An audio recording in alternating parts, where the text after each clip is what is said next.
Muy buenas tardes, tutor. Mi nombre es Jairo Alberto Villamizar Helves, con código 1090-436-515. Tutor, la presente es para dar los resultados de la experimentación de la simulación de medio de cultivo y la columna de Winogradsky. De antemano pido excusas de no poder hacer el video con Movinode o otros programas recomendados por la guía de actividades, pero estos programas presentaron un problema con la licencia y no me permitía subir los videos, por lo cual me tocó recurrir a esta herramienta que lastimosamente tiene un problema con el audio. Bueno, para el desarrollo de la práctica, tutor, esta consta de dos fases: la fase 1, que es la simulación de medio de cultivo a través de la gelatina sin sabor, y la fase 2, que es la implementación de la columna de Winogradsky. La implementación del proyecto se lleva a cabo en la diagonal 14, número 5622, Boca Pradera, Torre 2, apartamento 801, en el barrio Gómez Niño, en Bucaramanga, Santander. Actualmente en el apartamento habitamos 2 personas y el apartamento está compuesto por un área total de 84 metros cuadrados. Los materiales utilizados para el desarrollo de los ensayos fueron 3 cajas de Petri, una botella plástica de gaseosa, papel periódico, hojas secas, una muestra de lodo, una muestra de agua de charca, una cajita de gelatina sin sabor y una bolsa Ziploc, además de otros utensilios como tijeras, goteros, copitos, entre otros. En la fase 1 se hizo la simulación de los medios de cultivo a través de la gelatina sin sabor, para la cual la gelatina se preparó y se depositó en cada una de las 3 cajas Petri.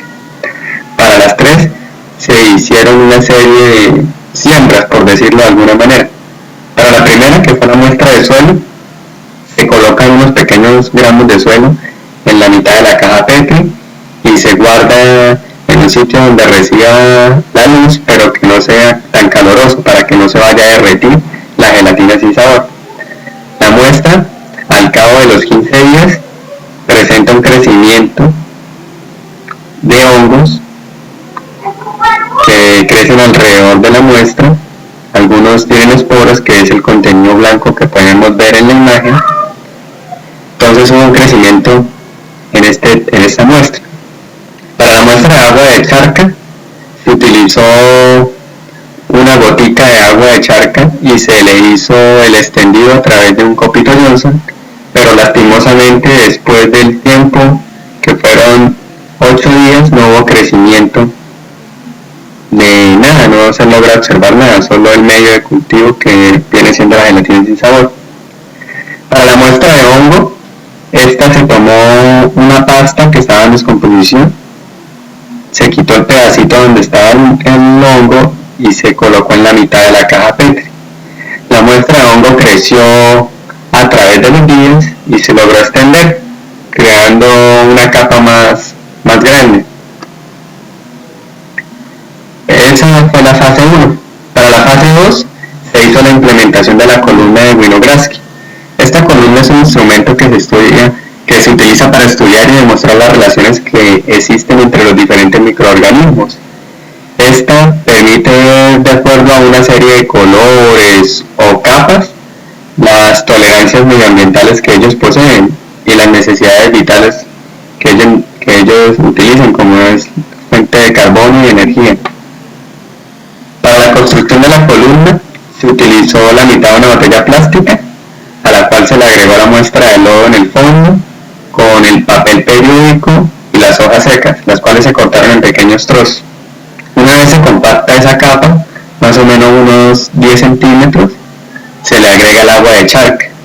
Una vez que se le agrega el agua de charca, se coloca dentro de una bolsa Ziploc y se deja en un sitio en el que reciba la luz. Entonces lo coloqué en el balcón del apartamento, dentro de una tacita que había, para que no se fuera a voltear ni se fuera a caer al recipiente. Después de 2 semanas se logran evidenciar algunos cambios que ocurren en la columna. Empieza a tornarse el agua más parda, de un color pardo.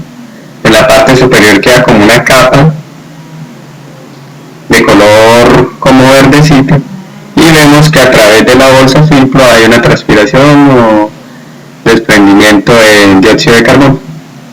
Después de las 4 semanas logramos evidenciar como una capa en la parte superior, en la que hay presencia como de vegetal de color como verdecito, que hace referencia a algunas algas y cianobacterias.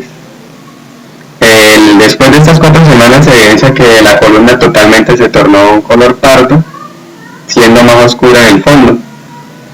Podemos observar en las imágenes cómo la columna cambió de color totalmente, y para responder las preguntas se realiza de la siguiente manera: ¿por qué se forman las manchas negras en el lodo? Bueno, estas manchas se generan generalmente porque en el fondo del lodo se realiza por parte de las bacterias la liberación como desecho de sulfuro de hidrógeno, el cual entra en contacto con la parte de la puntilla que se le agregó al inicio de la construcción de la columna. Esta libera sulfato ferroso, que es la que se encarga de darle esa tonalidad oscura al lodo.